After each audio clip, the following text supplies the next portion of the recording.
नमस्कार, आप देख रहे हैं जी उत्तर प्रदेश उत्तराखंड। आपके साथ मैं हूं शिल्पा रावत। देश कोरोना महामारी से जंग लड़ रहा है।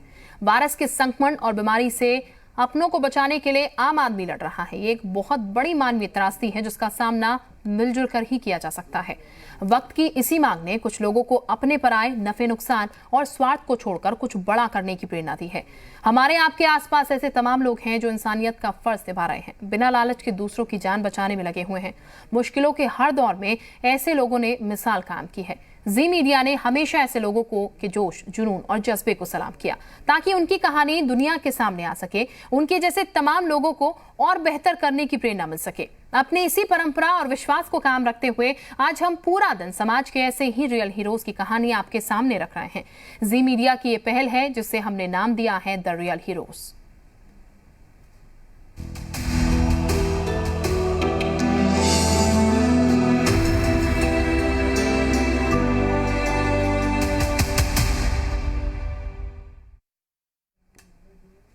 तो ये आपको बता दें कि लगातार जो लोग काम कर रहे हैं उनके बारे में आज हम आपको बता रहे हैं और किस तरीके से समाज सेवा में लोग दिन रात जुटे हुए हैं। कोई ऑक्सीजन पहुंचा रहा है तो कोई खाना पहुंचा रहा है। तो कोरोना से लड़ाई में हर कोई अपना योगदान देने के लिए समाज के किसी ना किसी तबके के लिए कुछ ना कुछ कर रहा है। एक ऐसी ही पहल चलाई गई है गोरखपुर के सॉफ्टवेयर इंजीनियर रत्नेश की तरफ से। रत्नेश कोविड महामारी की शुरुआत से ही लोगों की मदद कर रहे हैं। रत्नेश मलिन बस्तियों में जाकर जरूरतमंदों को रोजमर्रा का सामान भी दे रहे हैं और पुलिस से लेकर आम लोगों को मास्क देकर कोरोना से बचने में उनकी मदद कर रहे हैं। रत्नेश की शादी पिछले साल होनी थी, लेकिन कोरोना की वजह से शादी टल गई। तो रत्नेश ने शादी का सारा पैसा जरूरतमंदों की सेवा में लगा दिया।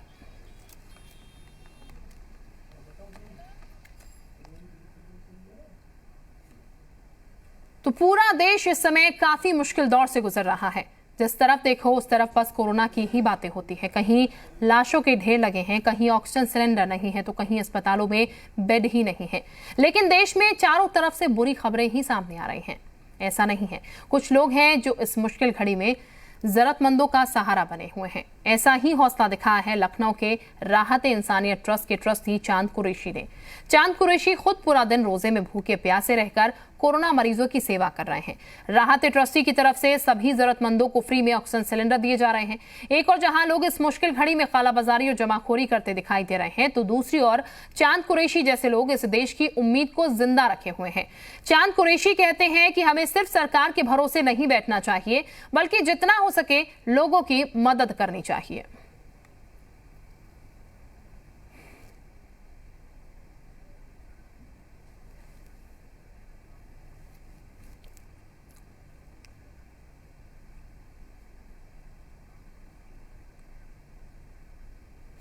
तो लगातार हम उन लोगों से आपको मिलवा रहे हैं जो इस तरीके से समाज सेवा में जुड़े हुए हैं। और ऐसा ही एक नाम है हरविंदर सिंह लाड, जो कि समाज सेवा कर रहे हैं। लोगों तक उनकी जरूरत की चीजें पहुंचाने की कोशिशें जो है उनकी तरफ से की जा रही है, ताकि इस वक्त में यानी कि कोरोना काल में उन तक ऐसी जरूरत की चीज पहुंच पाए जिससे कि वो बेहतर चीजें लोगों के लिए कर पाए। हमारे साथ इस वक्त रत्नेश तिवारी हैं, समाज सेवी जुड़े हुए हैं।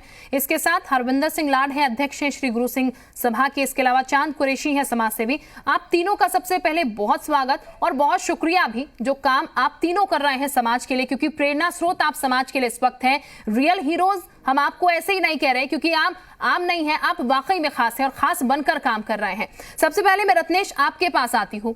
प्रेरणा रत्नेश कहाँ से मिलती है, कैसे खुद को रोज खड़ा करते हैं इस वैश्विक महामारी में, और किस तरीके से लोगों के बीच जाकर आप लोगों के लिए ही सोच पाते हैं कि हाँ, लोगों के लिए मुझे कुछ करना है ऐसे समय में जब लोगों को बेहद जरूरत है? उसको लेकर नमस्ते मैम जी। जब भी मैं देखता हूँ कि जो भी गरीब हैं या फिर जो भी परेशानी में है और उन तक वो चीज़ें नहीं पहुँच पाती हैं और उसकी वजह से वो दिक्कत में है, तो मैं तो हर चीज़ बड़ी इजीली पा जाता हूँ, क्योंकि मैं घर से चीज़ों से निपुण हूँ, एक सॉफ्टवेयर इंजीनियर हूँ। लेकिन वो लोग नहीं पा रहे हैं। दिल को मतलब सुकून नहीं मिलता है जब तक कि उन तक वो चीज़ न पहुँचा दूँ जो उनकी ज़रूरत का हो।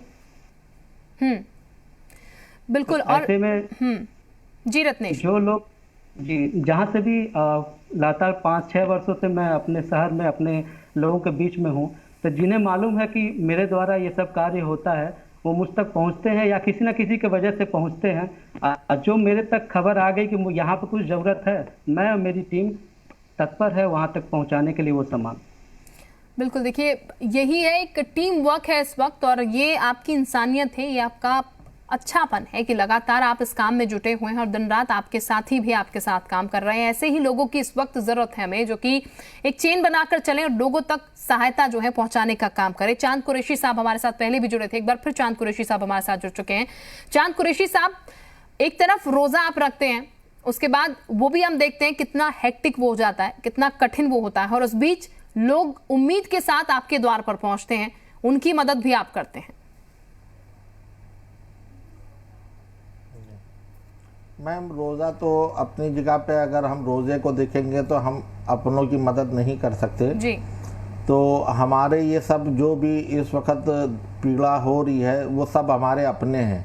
अगर एक से एक लोग आते हैं, ऐसे रोते हैं कि ऑक्सीजन के लिए कि मैं आपको बता नहीं सकता हूँ। वो ट्रेजेडी अगर कोई देखे तो उसके भी आंखों से आंसू निकल आए। हम लोग भी कई दफ़ा रो चुके हैं कि जो है ना ऐसे ऐसे आकर के रात के 3-3 बजे हम लोग के घरों पर आ जाते हैं, या कॉलें आती, 24 घंटे मेरे पास कॉलें आया करती हैं। अभी भी मैं यहाँ बैठा हूँ तो मेरी वेटिंग चल रही है बहुत लंबी कि जो है ना कितनी कॉलें आ चुकी हैं अब तक। तो लोग, जिसको जहाँ आस होती है वहीं आदमी जो है ना जाता है, और हम लोग इससे शुरू से लगे हुए हैं, तो इस वजह से और ज़्यादा लोग हम पर जो है ना भरोसा लग गए हैं कि यहाँ अगर हम जाएंगे तो हमको हर चीज़ आसानी से मिल जाएगी, चाहे खाने का सामान हो, चाहे गैस का सामान हो, या कुछ हो। अगर किसी को तकलीफ़ है, घर पर कोई नहीं है किसी के, या जो है ना कोई दिक्कत में है, उसके परिजन नहीं है, तो हम लोग जो हैं वो भी काम कर रहे हैं कि हम लोग उनके घरों पर जा कर के पहुँचाते हैं। कच्चा पक्का जैसा भी उनको जो ज़रूरत है वो दे रहे हैं। ऑक्सीजन की अगर ज़रूरत है तो हम लोग उनके घरों पर ऑक्सीजन भी पहुँचाते हैं। बिल्कुल, देखिए असल सबब का काम कहते हैं, रोजा रखते हैं तो सबब मिलता है इससे, और ऐसे में असल सबब का काम इस वक्त अगर कहा जाए तो चांद कुरैशी साहब वो आप कर रहे हैं, असल सबब आप कमा रहे हैं इस वक्त। हमारे साथ हरविंदर सिंह लाड भी जुड़े हुए हैं। हरविंदर जी, इस वक्त कोरोना महामारी की अगर बात की जाए तो लगातार आप जैसे लोगों तक मदद पहुंचा रहे हैं। सर, किस तरीके से मदद आप पहुंचा रहे हैं, किस तरीके की मदद लोगों तक आप पहुंचा रहे हैं, और कैसे कैसे लोग, क्योंकि इस वक्त जरूरत इतनी ज्यादा है लोगों को कि बस लोग उम्मीदों के साथ नजरें भर देख रहे हैं आप जैसे लोगों की तरफ, जो उन तक मदद का हाथ बढ़ाते रहे। जी देखिए, इस वक्त की जो मदद है हम लोगों की तरफ से, सिख समाज हमेशा ही, जी, गुरु नानक देव जी ने कहा था, उन्होंने कहा है कि अव्वल अल्लाह नूर पाया कुदरत के सब बंदे, एक नूर से सक जब जो कौन भले को बंदे। हम धर्मों से और अपने मैं कहूँ जात पात से ऊपर उठ करके समूह लोगों का, मैं कहता हूँ कि आज का जो दौर चल रहा है, जो ये महामारी चल रही है, इस महामारी में जीने के लिए आपके पास अस्पताल नहीं है, और मर जाने के बाद चिता जलाने के लिए शमशान घाट में जगह नहीं है। सबसे पहले तो हम लोग ये कोशिश कर रहे हैं कि शमशान घाट में जो भी लोग अपने शव लेकर के जाते हैं उनकी मदद कर रहे हैं, उनकी इमदाद कर रहे हैं, और ये कोशिश कर रहे हैं कि जितनी जल्दी ऐसे शवों के संस्कार हो जाएं हम लोग वो कर सकें। इसके साथ ही आप लोग देख रहे हैं कि पिछले कुछ दिनों से जो ये ऑक्सीजन की महामारी चल रही है, उस ऑक्सीजन की महामारी में कुछ ऐसे व्यक्ति जो देहातों से आते हैं, गाँव से आते हैं, और शहर में भी कुछ ऐसे लोग हैं जिनको अस्पताल में तुरंत जगह ना मिलने के कारण ऑक्सीजन के अभाव में दम तोड़ देते हैं। हमने उनके लिए एक लंगर लगाया है, फ्री ऑक्सीजन कैंप का लंगर, जो गुरुद्वारा रतनलाल नगर में इस वक्त चल रहा है। इससे पहले ये गुमटी नंबर 5 गुरुद्वारे में चला था। मेरे साथ हमारे सेवादार दोनों बैठे हुए हैं, मुख्य रूप से हमारे कुलवंतजीत सिंह जी गिल और अपना रविंदर सिंह जी एडवोकेट बंटी जी। ये लोग यहाँ पूरा हम लोगों ने व्यवस्था रखी है। हमारे पास सिलेंडर मौजूद हैं, और जितने लोग यहाँ पर आ रहे हैं, अंदर हॉल है, और उस हॉल की तस्वीर आपने देखी होगी कि उसमें हमारे 2 डॉक्टर्स लगे हुए हैं और हमारे सेवादार लगे हुए हैं, जो ऐसे मरीजों को ऑक्सीजन मुहैया करा रहे हैं जिनको ऑक्सीजन अगर नहीं मिली तो हो सकता है वो दम तोड़ दें। इसके साथ साथ ही हम लोग ये भी कोशिश कर रहे हैं कि जिनके घरों में जो गरीब लोग हैं, या जो ऐसे शख्स जो अकेले रहते हैं, जिनके पास खाने पीने की व्यवस्था नहीं है, हम उनके नंबर लेकर, उनके घर का एड्रेस लेकर, उनके घरों में उनको लंगर, उनको खाना सवेरे शाम का मुहैया करवा रहे हैं। इसके साथ साथ ही और किसी को दवाइयों की जरूरत हो, किसी चीज की जरूरत हो, हम उन सब अभावों को, उन सब कमियों को पूरा करने की कोशिश कर रहे हैं। जहां तक हमारे में सामर्थ्य है जितनी हमारे में शक्ति होगी, जितनी हमारे में मैं कहूँ उस ईश्वर ने कृपा करी हुई है, जी। उसके हिसाब से हम ये सेवा कर रहे हैं, करते रहे थे और करते रहेंगे। मैं एक चीज यहाँ जरूर कहना चाहूंगा कि हम लोग इतनी छोटी सेवा कर रहे हैं, तब भी हम देखते हैं कि हमें कितनी परेशानियां आती हैं। मेरा समूह पब्लिक से, समूह जन समुदाय से अनुरोध है कि वो कोरोना से घबराए नहीं। ये घबराने वाली बीमारी नहीं है। जो साइकोलॉजिकली इससे डिमोरलाइज हो जाएगा, मैं कहूंगा वो उसी वक्त आधा खत्म हो जाएगा और बाकी जो कमी रह जाएगी वो कोरोना पूरी कर देगा। हमें अगर ये महामारी आई है तो इसका बोल्ड होकर के एक अच्छे तरीके से इसकी जो है मुकाबला करना है। इस तरह से करना है, हंस करके और अपना मॉरल बूस्ट करके, अपने साथियों को जिनको हो गया उनके मॉरल को भी बूस्ट करके, और ये सोचना है कि जिस तरह से आम कोई एक बीमारी आती है ये भी वही है। अगर हम ऐसा सोचेंगे, अगर हमारे में इतना सामर्थ्य होगा, तो मैं समझता हूं कि हम इससे डरे नहीं बल्कि इसका मुकाबला करें और हंसकर मुकाबला करें। तो मैं समझता हूं कि जिस तरीके से पूरे हिंदुस्तान में सभी समुदाय के लोग, सभी वर्ग के लोग जिस तरह से सामने आए हैं, उस तरह से हमें पूरी उम्मीद है कि हम इस लड़ाई को जीतने में कामयाब हो जाएंगे। बिल्कुल लाड साहब, जो बात आप कह रहे हैं वाकई में उसकी बहुत जरूरत है। बोल्ड तरीके से सामना करना है और एक पॉजिटिव एनवायरनमेंट जो है वो इस वक्त बेहद ज़रूरी है कि भीतरी तौर पर आप पॉजिटिव रहें। यहाँ पर एक पॉजिटिव वातावरण जो है वो ज़रूर यहाँ पर पैदा करने की ज़रूरत है, ताकि जो वो डर का माहौल बना हुआ है वो ख़त्म हो सके। क्योंकि ये तस्वीर हम देख रहे हैं कि अपने ही अपनों को छूने से, उनके पास जाने से कतरा रहे हैं और उस वक्त ये बेहद ज़रूरी है कि ऐसा माहौल ना बने। आप जैसे लोग जो हैं वो एक नज़ीर बन रहे हैं, यहाँ पर लोगों के लिए मैसेज छोड़ रहे हैं। हमारे साथ रत्नेश बने हुए हैं। रत्नेश, जो जिक्र यहाँ पर लाड साहब कर रहे हैं, वो जो डर है लोगों में, उससे बाहर आने की जरूरत है। निश्चित उस डर से आप तो बाहर आए हुए हैं क्योंकि आप कोशिश कर रहे हैं, लगातार समाज सेवा में जुटे हुए हैं, लेकिन परिवार होगा, परिवार डरता भी होगा जाहिर तौर पर। उनको कैसे बाहर निकाल पाते हैं, कैसे उनको समझा पाते हैं? आपके साथ जो तमाम लोग काम करते होंगे, वॉलंटियर्स, वो किस तरीके से बात करते हैं, उनके परिवारों को कैसे समझा पाते हैं? मैम, इसके पीछे काफ़ी हम लोग ने ट्रेनिंग ली है जी। लास्ट टाइम हम लोग सिविल डिफेंस के साथ जो डीएम सर के अंडर में एक टीम बनाई गई थी, जिनको पूरा ट्रेन किया गया था कि आप कैसे लोगों के बीच में जाएं, ठीक है, उनके बीच में कैसे रहें, कब कब आप सैनिटाइज करते रहें, कितनी दूरी बना कर रखें, कैसे आपको घर पे आना है तो आप अपने कपड़े हों या जो भी हो उसको आपको बाहर ही रख के बाहर ही आपको स्नान करना है। तो इस तरह सब कोई जानता है। हमारे घर वाले लास्ट टाइम भी हम लोग 3 या 4 मंथ जब हम लोग बाहर काम किए, लोगों को बचाए, लोगों के बीच में रह के उनकी सेवा किए। ठीक इस बार भी उसी तरीके से, हाँ, ये माना कि इस बार जो दूसरी लहर है वो बहुत तेज, कुछ अलग है, फिर भी हम लोग अपने आप को बचाते हुए परिवार, ये तो धन्य मानता हूँ कि मेरी परिवार ऐसी है कि जब भी मैं जो चीज़ चाहता हूँ करना, मेरे माता पिता और भी अन्य सदस्य मुझे पूरा प्रेरित करते हैं कि एकदम करो, बस बचाव करते हुए। रत्नेश, प्रशासन की तरफ से कोई सहयोग आपको मिल पाता है जब ये कोशिश आप कर रहे हैं? क्योंकि आर्थिक तौर पर तमाम चीज़ें आप कर रहे हैं, उसके लिए दिक्कतें जाहिर तौर पर आती हैं क्योंकि तमाम लोगों तक वो चीज़ें पहुंचानी है ज़रूरत की। खुद के सामर्थ्य से जितना हो पा रहा है, आपके दोस्त लोग जितना कर पा रहे हैं उतना तो ज़रूर आप निश्चित तौर पर कर रहे हैं, लेकिन क्या कोई प्रशासनिक मदद में मिल पाई है? नहीं मैम, प्रशासनिक मदद भी मिलती है। अगर जो चीज़ हमसे अछूता होता है, अगर हमें किसी चीज़ जैसे ससिलेंडर के ही बारे में, क्योंकि हम लोग इतनी बड़ी टीम नहीं है कि बहुत सिलेंडर हम लोग कहीं से ला सकें और गरीबों में या जिनको ज़रूरत हो दे सके, ऐसे में हम लोग कोशिश करते हैं। तो डीएम सर, एडीएम सर या फिर सिविल डिफेंस के डीसी सर सबसे लगे रहते हैं, जहाँ से भी जो भी हो पाता है वो लोग मदद करते हैं। बिल्कुल, ये बेहतर है कि आपको सहायता भी मिल रही है और यही एक भी वजह है कि आप लोग भी आगे के लिए और काम कर पा रहे हैं। और उम्मीद हम यही कर रहे हैं कि इसी तरीके से आप अपना हौसला बनाए रखेंगे और अपने हौसले के साथ साथ लोगों का हौसला जो है वो बढ़ाते रहेंगे। कुरैशी साहब भी हमारे साथ बने हुए हैं। कुरैशी साहब, जो जिक्र मैं भी कर रही थी, यहाँ पर रत्नेश थे, क्योंकि आप भी लगातार लोगों को ऑक्सीजन दे रहे हैं और इस वक्त हम ये देख पा रहे हैं कि ऑक्सीजन की कितनी ज़्यादा किल्लत है, लोगों तक ऑक्सीजन पहुँच नहीं पा रहा और लोग अस्पताल जा रहे हैं, बेड नहीं मिल रहा, ऑक्सीजन नहीं मिल रहा। आपके दर पर लोग पहुंच रहे हैं कि किसी तरीके से आपसे मदद हो जाए। तो ऐसे में क्या आपके लिए भी कई बार ऐसी सिचुएशन होती है कि लोग पहुंच रहे हैं लेकिन वो मदद उस तरीके से आप नहीं कर पा रहे क्योंकि आप भी मजबूर हैं? तो ऐसे में क्या प्रशासनिक तौर पर सहायता मिलती है? देखिए, प्रशासनिक तौर पे तो सहायता कुछ भी नहीं मिल पा रही है इस वक्त। प्रशासन की तरफ से सहायता नहीं कोई मिल पा रही है, क्योंकि जो है ना प्रशासन की तरफ से एक आदेश जारी हुआ था कि जो समाज सेवी हैं, संस्थाएं हैं, उनको कोई भी तरीके की जो है ना मदद नहीं दी जाए, ना वो करेंगे।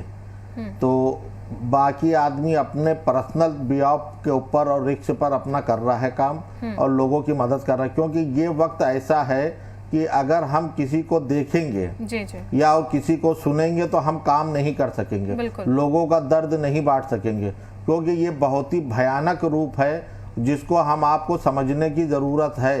क्योंकि जिसका परिजन मरता है उसके दिल से पूछे, क्योंकि जो परिजन जिसके घर का होता है वो बादशाह होता है, और अगर उसके घर का गार्जियन मर जाएगा तो उसके बच्चे क्या करेंगे? बच्चों के आगे भीख मांगने के अलावा कुछ नहीं मिलेगा। तो आदमी अपना तन मन धन एवर जेवर सब बेच करके आदमी अपने परिजन का इलाज कराने के लिए मजबूर है। इस वक्त ऑक्सीजन लेने के लिए मजबूर है। काला बाजारी इस हद तक के है कि ऑक्सीजन जो 4-5 हज़ार रुपए का होता था वो 60-60 हज़ार 70-70 हज़ार रुपए के ऑक्सीजन बिक रहे हैं। लेकिन काला बाजारी पे प्रशासन को अंकुश लगाना चाहिए और जो समाज सेवी हैं उनकी जो है ना मदद करना चाहिए, ताकि अगर समाज सेवा अगर करेंगे लोग और बगैर पार्टी के बगैर बियाव पर आ करके अगर समाज की सेवा करेंगे तो हम अपने प्रदेश को देश को बचा सकते हैं। अगर हम पार्टी को लेके चलेंगे या हम समाज को जो ना हम पार्टियां बना करके चलेंगे तो हम किसी की मदद नहीं कर सकते। बिल्कुल, बहुत क्योंकि मेरी नजर में सब में पहले इंसान है और इंसान जो है ना सब में पहले सोच आपकी कि सबसे पहले इंसान है और इस वक्त इंसानियत दिखाना ही सबसे ज्यादा जरूरी है, जो कि आप दिखा रहे हैं। मदद भले ही यहाँ पर ना मिले, लेकिन आपका हौसला वाकई काबिल तारीफ है। आप वो कोशिश जो है लगातार कर रहे हैं, लोगों तक जो मदद पहुंचनी चाहिए अपनी जितनी कैपेबिलिटी है उसके हिसाब से आप मदद भी पहुंचा रहे हैं। लाड साहब, जैसा कि हम लगातार जिक्र कर रहे हैं, आप भी हमें बता रहे हैं ऑक्सीजन लगातार लोगों तक आप पहुंचा रहे हैं। जो लोग आप तक पहुंचते हैं सर, किस किस तरीके के लोगों को आप तक अब तक आपने देखा है अपने पास आते हुए? क्योंकि हम वो तस्वीरें देख रहे हैं लगातार, और वो तस्वीरें जब हम देखते हैं तो वाकई में दुख होता है देखकर किस तरीके से लोग जो हैं वो तड़प रहे हैं ऑक्सीजन के। लेकिन फिर आप जैसे लोग आते हैं सामने, अगर आपको देवता स्वरूप कहा जाए इस वक्त तो बिल्कुल गलत नहीं होगा, क्योंकि भगवान इस वक्त उन लोगों को आप में नजर आता होगा जो कि ऑक्सीजन उन्हें उपलब्ध करवा देते होंगे, उनकी जरूरत की चीजें उन्हें उपलब्ध करवा देते होंगे। देखिए, इसके बारे में सिर्फ इतना ही कहूंगा कि ईश्वर ने जो सामर्थ्य, जो शक्ति हमारे सिख समाज को दी है सेवा भावना की, सेवा करने की, हम लोग हमेशा तन मन धन से तत्पर होकर जात पात धर्म से ऊपर उठ करके, चाहे किसी वर्ग किसी भी प्रकार का कोई सज्जन आ जाए, चाहे वो जितना मर्जी भीषण रूप से बीमार क्यों ना हो, हम लोग उसकी सेवा करने में पीछे नहीं हटेंगे।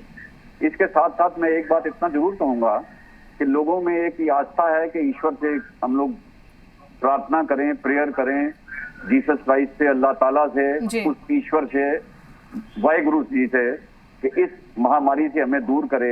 हमें सिर्फ उस आस्था तक सीमित नहीं रहना चाहिए।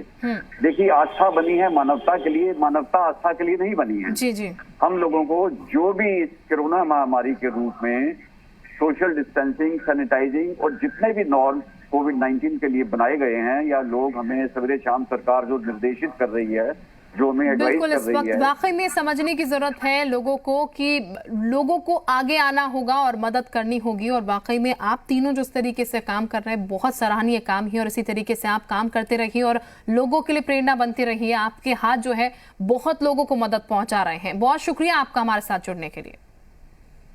और कुछ और हीरो से भी आपको मिलवाएंगे, लेकिन फिलहाल एक छोटा सा ब्रेक।